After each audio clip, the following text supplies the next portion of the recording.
Hey everyone, thanks for being here. Before we get into it with our next guest, I just want to take the opportunity to ask our audience to support our mission. Please leave a like, a comment, subscribe to the channel, and if you really like it and enjoy it, share with your friends and family. All the love is appreciated. Thank you very much. To the podcast.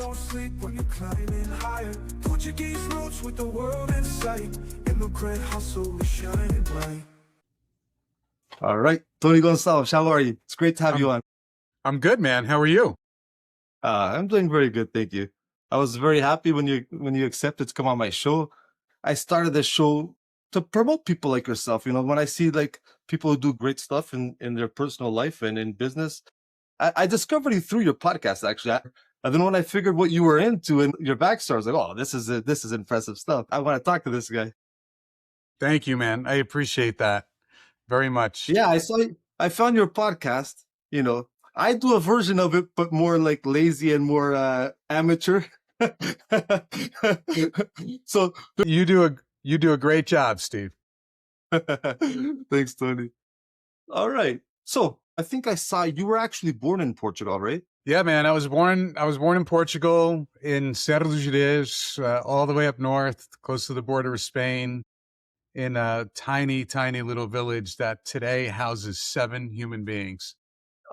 So then your parents moved to the US. How old were you? I turned 4 one month after I got here. I left, I was still 3. But anyway, 4 years old when we left. Landed at JFK at like the famed TWA terminal. And left a mark on me, man.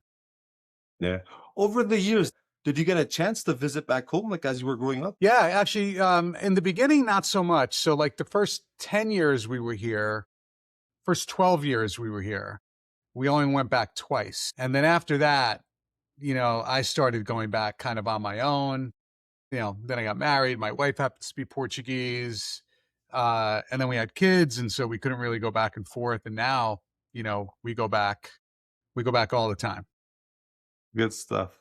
So who was Tony growing up? Like, who was Tony in high school? Man, who was Tony in high school? Tony in high school weighed 105 pounds wet.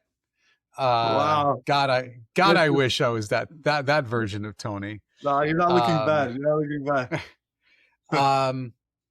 bad. Ambitious, rooted, cultured. I don't know if I was smart, but I was definitely, I was conscientious. I liked getting my work done. I liked getting good grades. So it wasn't like, but like, I don't know that I was like this methodical, student, if you will. But, I had a lot of respect for my parents. Maybe that was wrapped up in a little fear, like a lot of us growing up. For sure. But I was always really proud of who I was, man, and where I came from, and that carried me throughout my adolescence as well. When you were at that age, you start to think about what you want to be when you're older. When you were around 15, 16 years old, did you have a dream job you wanted to be? I don't know if I had a dream job. I will tell you, though, I was a hustler. I liked making money. And let me sort of paint that picture for you. When we got here, I told you where I came from. We were poor. We didn't come from a lot. And so when we got here, everything was bigger. And as a little kid, I saw 2 things. I saw opportunity. Mm-hmm. And then I also saw sacrifice. The bank was open until 7:00 on Thursdays, which was payday. And I would go with my father every Thursday to the bank in his construction gear. And I acted as the translator. And that was survival. And so for me, I appreciated that, but I knew that was something that I didn't want. And that they came here and they opened the door and the pathway so that I wouldn't have to do that. And so, I was 14. I was getting up to deliver newspapers at 6 a.m. on Sunday. I was 15. I was working in restaurants, 8, 9, 10 hours on a weekend, sometimes even more. In high school, I started a DJ business that actually carried me throughout college and even after college. I And don't know about so that one. I was a hustler, man. I took every opportunity. And to me, it's what I owed my parents. Hence the heart and hustle. Huh? I was definitely a hustler, man. Hence the heart and the hustle. Yes. It's not where it originated from, but yeah, Yeah. exactly. I think I do represent what my podcast is titled. So, as you move into your professional career, and as you're climbing the corporate ladder in US corporate media, did you view your background as like a disadvantage, or was there unique advantages you can take out of it? Yeah. So I didn't view it as a disadvantage. I viewed it as a quiet advantage. What's interesting though is what I viewed as a disadvantage is I went to a pretty basic university. I didn't go to business school, and I was in rooms with people that went to Harvard, to Princeton, to Columbia, that had MBAs, that knew shit I didn't know. And all I knew was the hustle. I knew how to grind. I knew how to outwork everybody. And to me, like that's the root of who I am. And being an immigrant is what gave that to me. Right. So I never took anything for granted. Right. Granted. And Yeah. so I still live by that today, which is, good enough is not good enough. It doesn't matter what it is, right? If you're a carpenter, you measure twice, you cut once, right? Yeah. If you're in corporate America and you're doing a presentation, maybe take another 5 minutes. You're probably going to find another error. And so good enough is never good enough. And I got that from being that immigrant kid kind of grinding through. And I think that actually differentiated me. Mm-hmm. Good stuff. Yeah. And look, it's not, we had a great life. I had a great upbringing, I had a great childhood, but they didn't want me to have that life. Yeah. Yeah. Right. And so Yeah. I owed it to them. And by the way, I love work. Like I don't have hobbies. So my work is my work. Yeah. You could tell you like to keep busy because you get into one thing after another. Did you grow up with siblings? Do you have brothers or sisters? Yeah, man. I have a younger sister. She's 5 years younger than me. Yeah. She was born here. Okay. Remember the day she was born. Remember the day she came home. And then we grew up together. That, yeah. Good stuff. So at one point, you start work for Warner Media. Let me say it if I'm going to say the statement correctly. You become the chief revenue officer overseeing a $20 billion portfolio. Saying that, it sounds easy, but how did that come about? How did you land that position? How did you position yourself to get there? It was easy. Teach me. It wasn't easy. No, it wasn't easy. It's never easy. Look, I think what's interesting is what nobody knows, and I don't think I ever actually shared this publicly, is a month or two before I got that job, I got promoted into that job, I thought I was out of a job. Wow. So my role before that was to launch HBO Max, the streamer. Yeah. And it was March 27th, 2020, middle of the pandemic. And I remember sitting actually in the corner back there. Yeah. After a year and a half of like planning and grinding through it, I didn't know what to do with myself. Like the team had it. Like there was no more need. Like there wasn't a need for me. And I sat there and I was like, what do I do now? But 2 months before, the guy that created and launched Hulu became our CEO. Okay. So we had a streamer mindset. We had a leader that knew this business inside and out. And like, I knew Jason fairly well, but we weren't boys. Like we didn't come up together. Like I said before, like we didn't go to Harvard together. And like, I saw very clearly, like there was no need for me. And I convinced myself, because I'm a fairly logical thinker and I start analyzing things as well. And I'm like, all right, this is it. And I'm okay with it. Like I've had a really good run. And then it was it was a morning in August and he called me and he's like, look, I'm going to change things up. And I need somebody to take on the entirety of the commercial side of this business while we scale HBO Max. And, are you up for it? And I was like, dream come true, man. Let's go. Work for it. So, what when you were in that position, it could all seem like fancy and glamorous, but when you're in that leading position, what's like one of the biggest decisions you've had to make, or during your leadership? Look, I think what people don't see in these big roles, like they see the numbers, they see the scale, but what they don't understand is 50% of your job is HR. It's people. Mm, yeah. And that's really hard, right? We had 3,000 people. It was during COVID. And my first task was to cut $100 million of cost out of the business. And when companies say that, you know what they mean? They mean people. For sure. And so we cut 25% of our staff my first 90 days. It was brutal. It was brutal. And there's no glamour in that at Yeah. all. I mean, these are livelihoods, man. That you're responsible for at the end of the day. Um, and I take a much more cautious approach to that than most. But it's hard. It's really, really hard. Every day from the day I took that job, I started my morning at 8 a.m. with a call with my chief of staff and my head of HR. Nothing glamorous, right? Just a list of shit that we needed to do, and people, people, people, people, people. It's rough. So, like you were saying, but you end up forefronting the creation of HBO Max, right? I don't think, not the creation. I would say the launch, right? The launch. So yeah, I did have a hand because I was at AT&T prior to Warner, and Okay. then AT&T bought Warner. And Okay. so I did a ton of the work sort of pre-merger and pre-acquisition.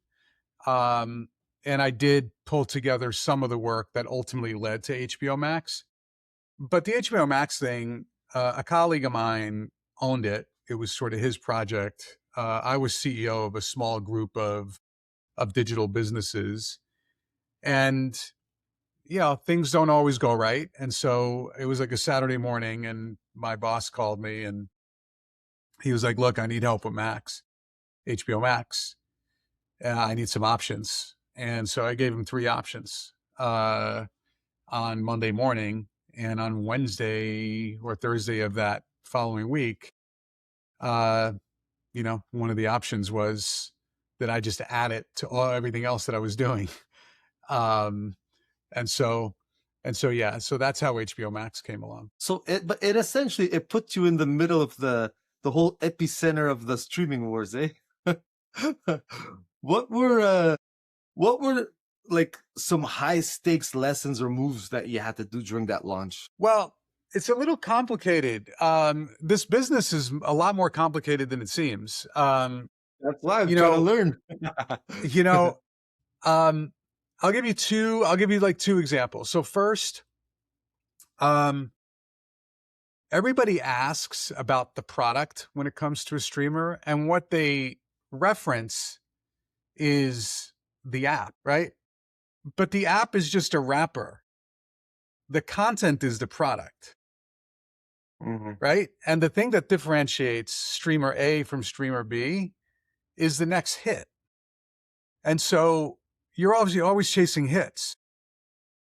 But guess what? Hits are really, really, really expensive. And so the content costs are through the roof, right? Imagine in the construction business, right? Like the thing that differentiates you is the concrete, Yeah. but concrete's really expensive. And if you can't pick it and you can't pick the right one, your buildings are going to fall.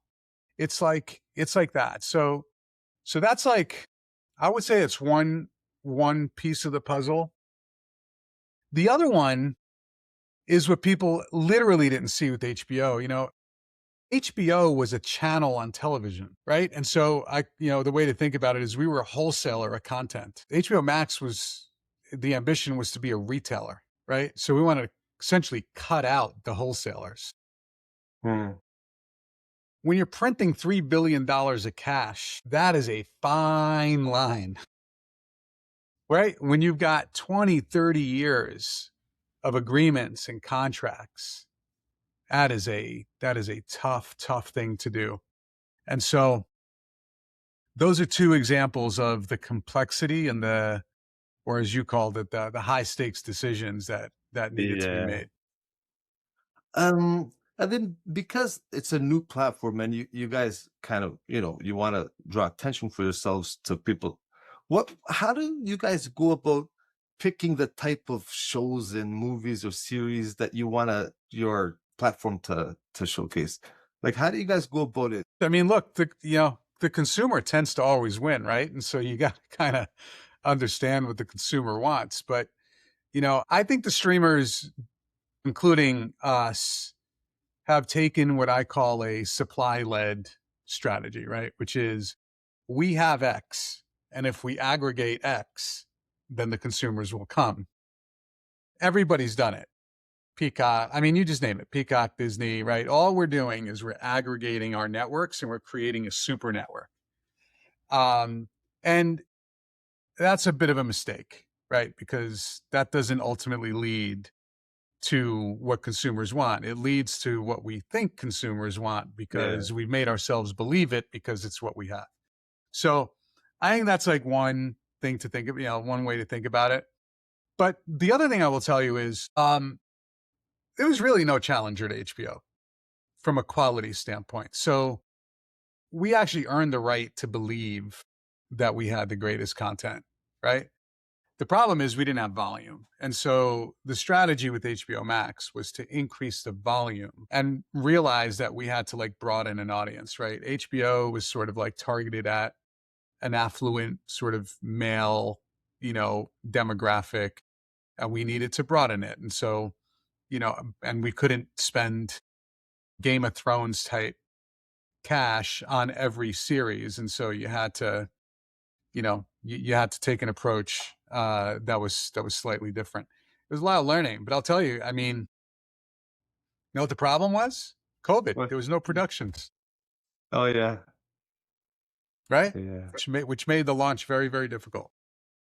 In your experience, like when you were going through it, what type of genres did you feel like were were a safer bet? A safer bet? It's all cyclical. You go through a cycle where romantic comedies are hot. Yeah. Then, you go through a cycle where, fantasy type stuff is hot.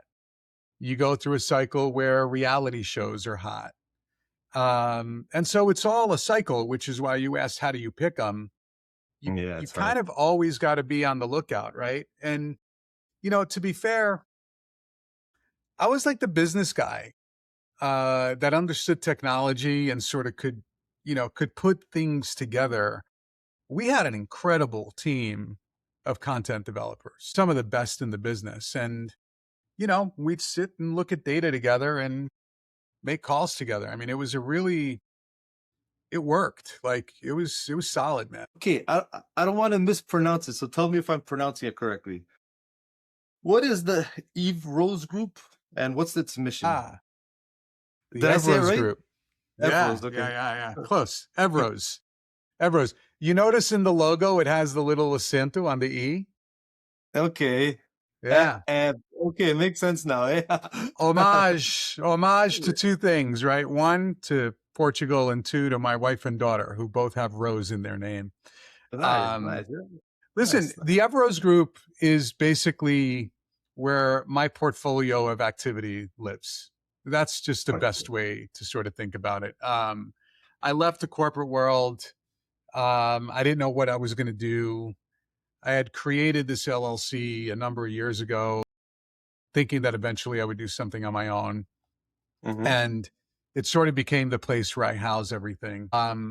And when we started the Evrose Group, it was essentially a consultancy for in the media, tech, and entertainment space, helping to bridge Portuguese executives and companies with global opportunities, right? And Nice. so my first client was Grupo Empresa, who's still a client. They own Seek and Expresso and a bunch of other, really prominent brands and media brands in Portugal. Nice. Um, and then through that, out of the Evros Group, and in partnership with Grupo Empresa, I took the Tribeca Festival to Lisbon, to Portugal. So I sort of exported something from the United States into Portugal to sort of build that bridge. And then we advise and invest in a number of startups and a bunch of other things. So that's what the Evros Group is. It sort of houses all of that for me. And then because you're involved in business back home and in America, how do you go about your life? Like, would you consider yourself living primarily in the US or in Portugal right now? I live primarily in the US. Like I still Yeah. say I'm going home, Mhm. right? When I'm coming back. My kids are one is out of college, another one is in college, and so we're an empty nest. So Rosemary and I spend a lot of time going back and forth, which we love. I mean, instead of spending weeks now, we spend a month, right, in Portugal, and so we just go chunks at a time, and so we're sort of living the best of both worlds. On social medias, it feels like you're back home a lot, you know? So that's why I had to ask, like, I am. I don't know if you're setting I am. yourself up there more. Yeah. Yeah, very lucky, man. I feel really, really fortunate. We rebuilt my childhood home in the village. We then also it took us 7 years, but we finally got there. We renovated a spot in Braga Mhm. as well, and so now we actually have places to stay and to live Yeah. in. Right when we go back home. Yeah, for sure. So, what would you say the biggest blind spot is of early stage entrepreneurs, especially in Portugal, those trying to scale? I think the blind spot in Portugal is capital. Mm, Right, like it takes money to make money. for sure. And there's this mindset in Portugal that everything is a risk, right? And I get it, right? When you have limited resources, that is a bit of a mindset, but like you need capital and you need ambition and you need to believe in yourself in order to succeed. Um, and and I think that's probably the biggest thing. But I'll tell you the biggest piece of advice that I give entrepreneurs in Portugal that are starting something is to think globally from day one. Don't think that you're going to do product market fit and test in Portugal and then you're going to go global. You got to build for a global audience. There are no borders. There's nothing limiting anybody now to think globally. And so, you know, that's where I think there's opportunity. From a point of experience, after being at the highest levels of media and tech, what are like the biggest opportunities for Portuguese people, creators or founders to start like now? Some opportunities, some good opportunities now. Yeah, look, I only, you just go to the examples, right? I would classify things in back end technology, for example, right? Mm, So we have really, really smart young people that are tech minded, and so I think it's a big back office opportunity, right? So then you look and you say, okay, well then what? Um, you know, you can do a lot with AI, right? So what can you yeah, yeah. wrap around an AI and how can you make, an AI specific to an industry? If you look at a company like Sword Health, it's a multi-billion-dollar company Mhm. started by a PhD student in Aveiro, and it's, the largest, most prominent healthcare technology company in the world right now. Uh, and his name is Virgilio Bento, and he's amazing. And I think he's a great example.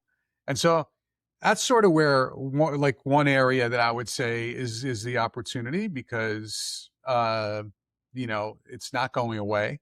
We are in the early innings to use a baseball metaphor. And then look, I think the most underrated thing that we have in Portugal is our food Oh and yeah, our drink. And so I believe that there's still a lot of opportunity to put our goods on shelves around the world. for sure. And it takes good marketing, it takes good positioning, And that's something that sort of previous generations of Portuguese were not good at. Yeah, I I think think so this too. I generation, agree. I think I this agree. generation of Portuguese are really good at it. Yeah, I agree. Because even food, but because it's hard to also package it, like in a general sense. Because like when you think of Italian, you think of pasta.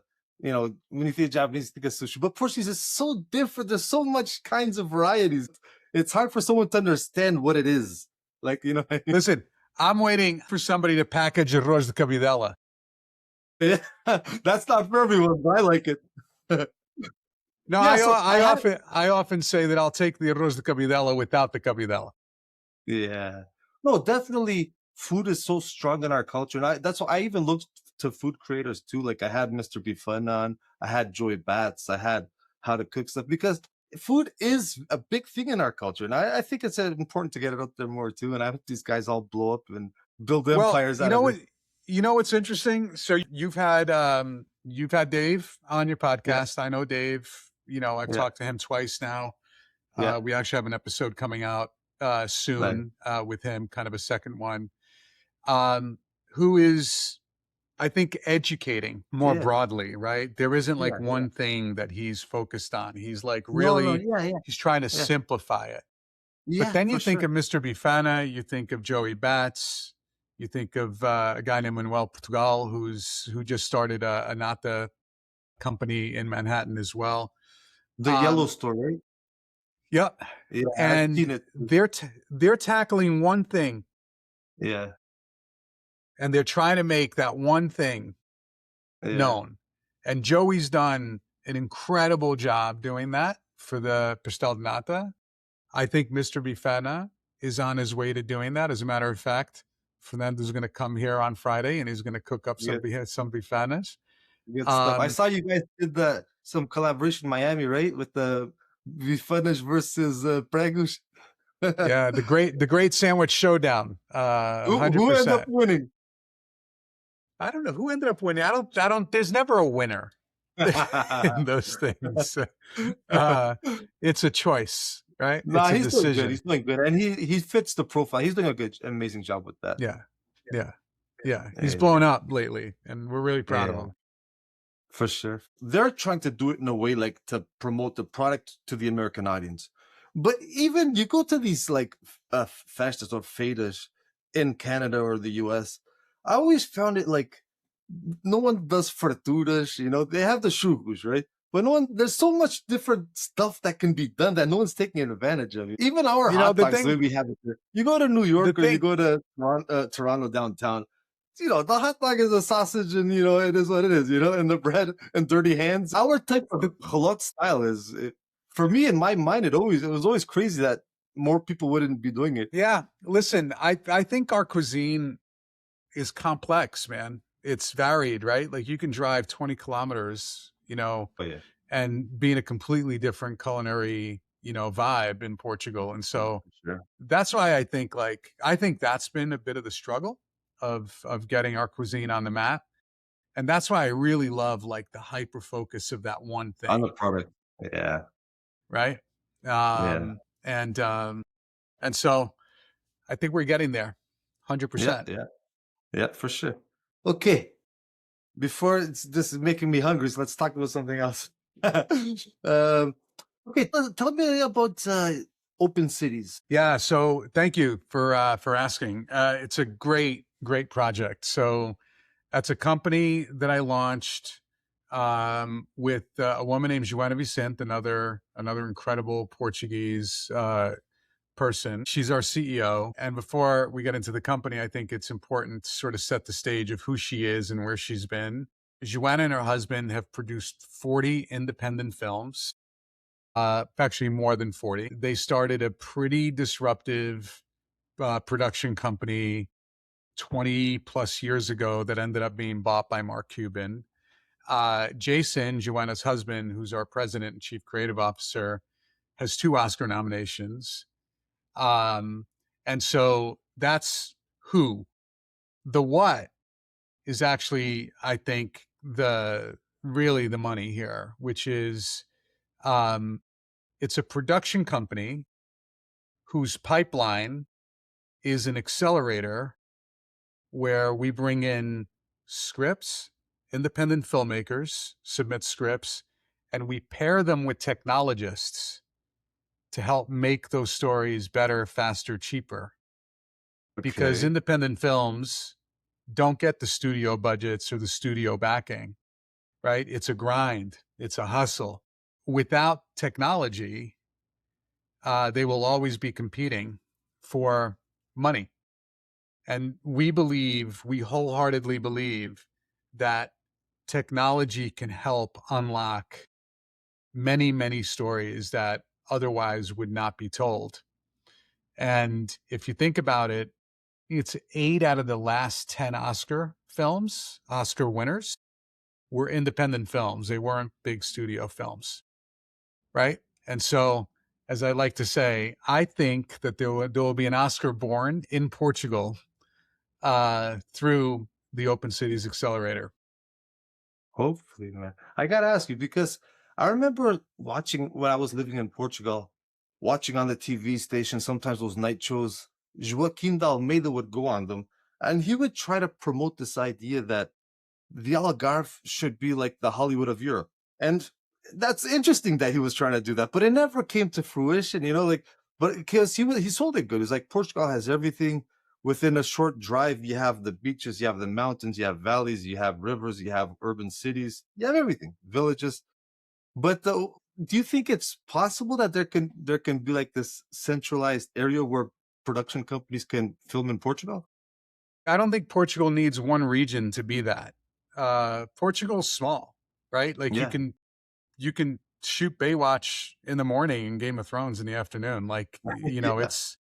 it's that easy to get around. I think Portugal has all of the ingredients to be a really incredible production destination. But man, you're gonna hit a chord here soon. Like, the government has to want it. The government has Yeah. to want to invest in culture. They're doing a good job, a better job, Sometimes but I question that. Sometimes I feel like they should be doing so much more. but they're, look, I know the folks at the Film Commission. I know what they're doing. I know what their ambitions are. And I think we're moving in the right direction, but it's like anything else, man. You cannot believe you're small, even if you are. You know, That's why. no job that I was ever offered in my career did I ever think was too small. I But took that's it why, and I killed it. and I appreciate you for being like that, and I'm like that too. But when you think about it, though, Ronaldo is like that, but he had a hard time in Portugal being like that. Like, there's a lot of backlash as a Portuguese to dream so big, and that's why I want your show to have all the success in the world, mine, others, to promote ourselves. Like, we're just like everybody. We can do everything too. We can do everything just as good as anyone else. We So, can. And by the way, there are things that we can do better, not everything. for, But yeah, shit, like, it starts with believing. It starts with working a little later than 5 o'clock or 7 o'clock, right? Because you yeah, got that yeah, break. It starts yeah. with putting Sometimes in a you gotta put in a weekend when little you need to extra. put in a weekend, and Yeah, maybe not getting quote unquote paid for it. I know, Um, but that it starts mentality. with having that willingness to say, I'm not happy here. I'm going to go move there. It's not about the emprego. It's about personal growth. Mhm. And so, listen, I get backlash. I did a post the other day on urgency and how I said, Portugal needs more urgency. By the way, I wasn't complaining. I was actually trying to influence something, Yeah, you yeah, know, yeah. and the comments weren't so bad other than the few of, we don't need urgency, go back to America, don't touch our Yeah, culture, yeah. go back to America. Yeah, yeah. There was one that was a little aggressive. The DMs though. And so I'm sitting here going, guys, I'm not telling you not to take a 2 hour lunch. I'm not telling you not to go have lunch. I'm not telling you to not go enjoy your weekends and like shut off. What I am telling you though is it shouldn't take 7 years to build a house. I know. And this is why I have a hard time with this, because sometimes it feels like, and it's not to generalize, obviously, but like sometimes a lot of our biggest talent, I think Portugal is like a great producer of talent that it gives it away to other countries because they end up going for free to work in other countries and build other countries. and they could be doing it in Portugal. But that mindset has to shift. At the same time, I feel like the government could be doing a little bit more to not treat entrepreneurs sometimes as villains or something. Be their partners, help them in the beginning. They're job creators, they're Well, that industry and creators. look, and use folks that have built things as examples, right? Like Yeah, they kind of get crucified. These guys yeah. That's what. sometimes, That's right? why I have a Like hard they time with that. become, all of a sudden, if they're successful, there must have been something erroneously done, right, in order to get there. And it's like, no, maybe it was just like commitment. I mean, I'll go back to Virgilio Bento with Sword. You know what got him there? One, he had a good product, he had a good idea. It was one more email. It was that one extra email at 2 a.m. It was that ambition to say, there's probably somebody in Silicon Valley that believes in what I believe. And it was Mhm. that email that changed his life.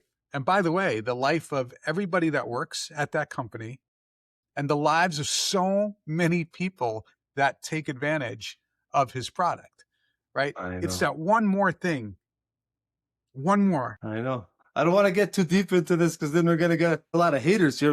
And I talk about all this stuff from the bottom of my heart. I want it to improve in where I think it's lacking. But it is what it is.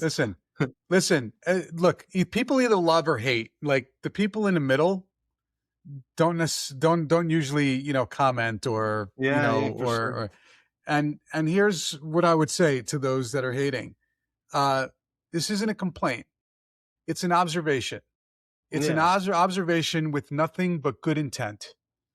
Um, and if the immigrants that left had to do it that way to survive, like why can't those that are there do it? for sure. Um, right? Just a little bit more. Just one. But You know, but it water is hot at 99 degrees Celsius.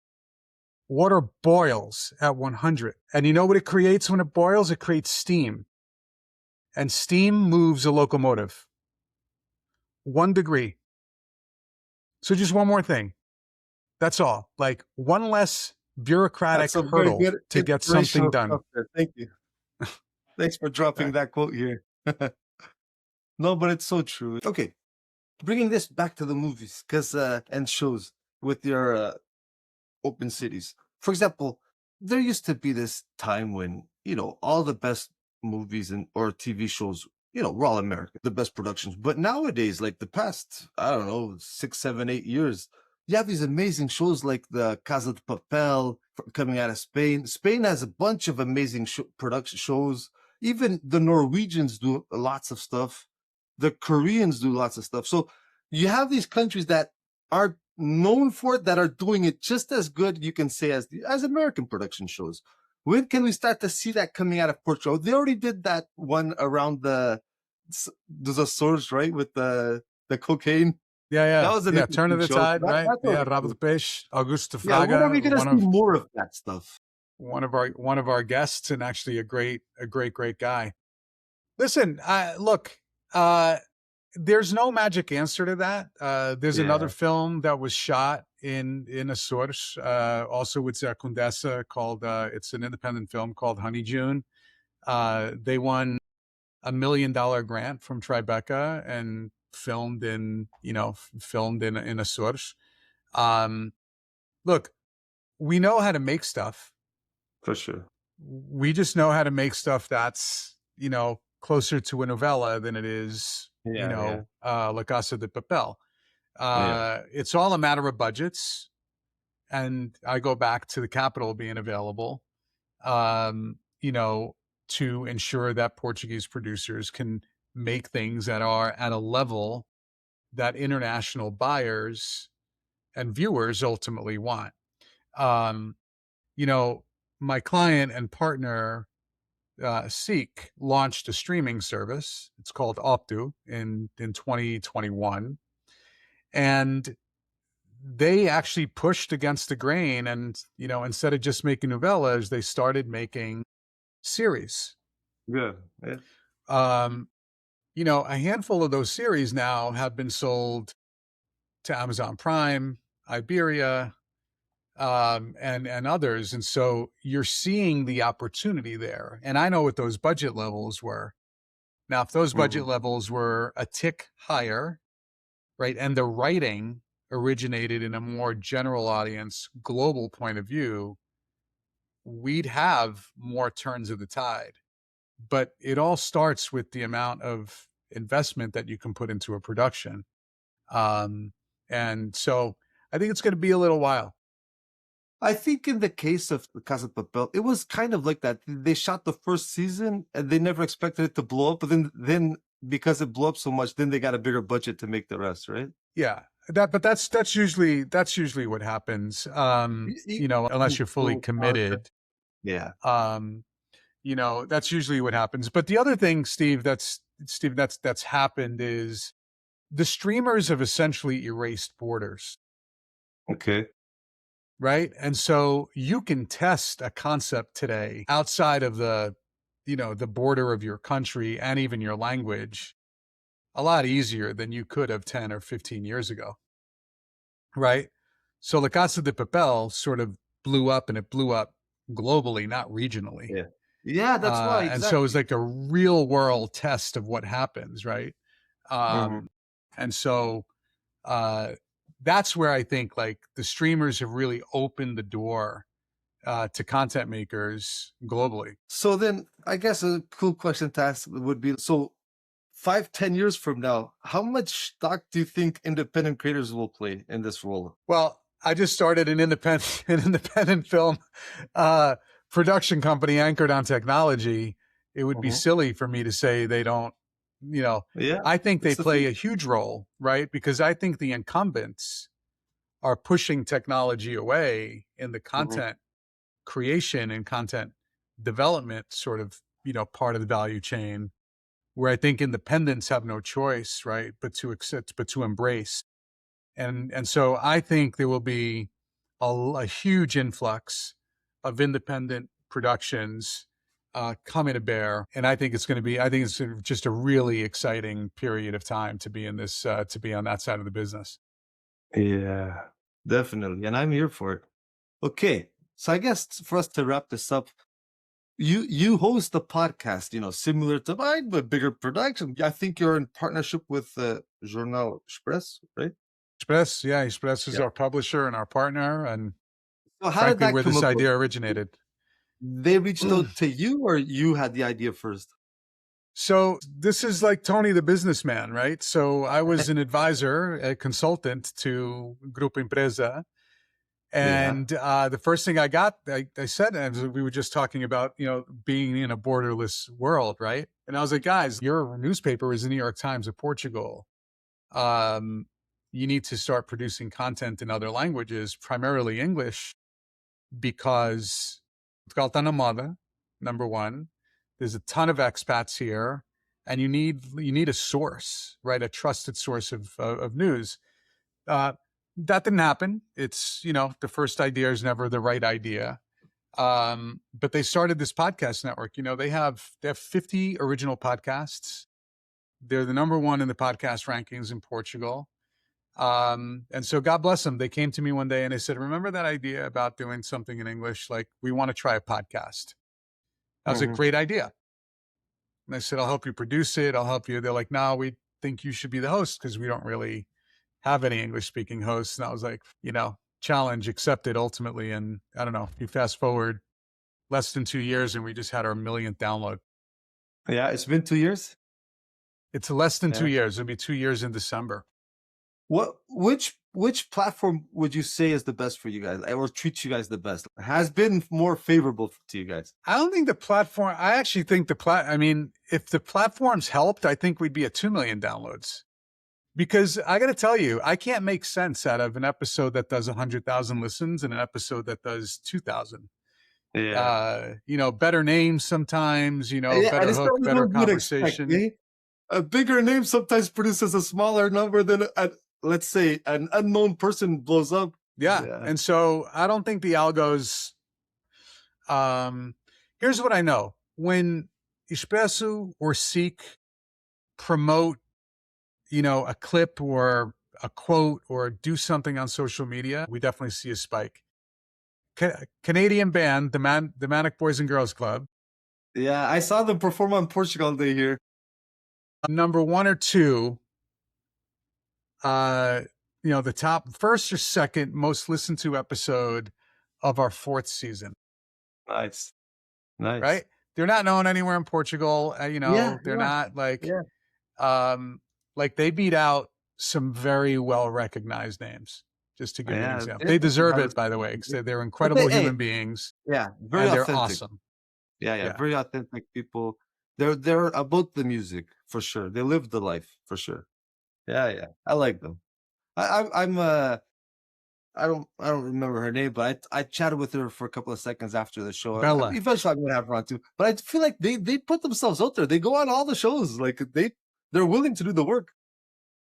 they do the work, man. You should listen. I actually have 2 episodes with them. Listen to them if you get a moment, because I think For you'll sure. you'll really appreciate them.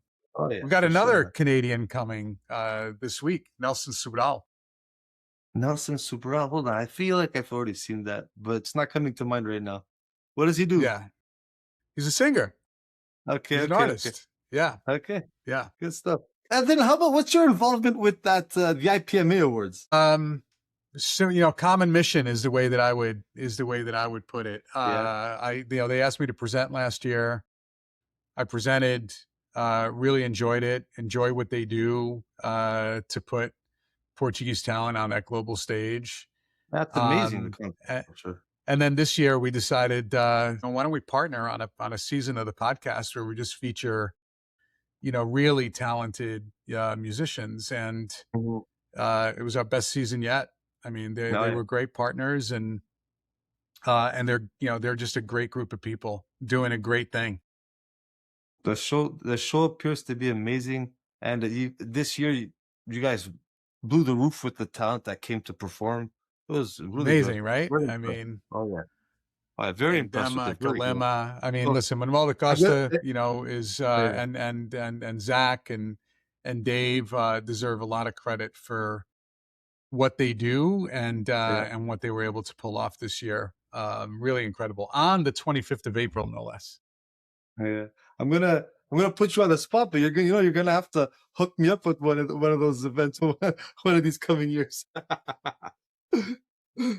Tony, this has been a blast. I really enjoyed you taking the time to be with us and share a little bit of your story and all these different venues that you're a part of. Very interesting. You're a very interesting cat. You're all about the heart and the hustle. That's why I appreciate your show so much and what you do for our community. Steve, thank you, man. Thanks for your kind words. Thank you for the opportunity. And vamos, let's go. Vamos, let's go. Let's do it. Vamos. All right. Take care.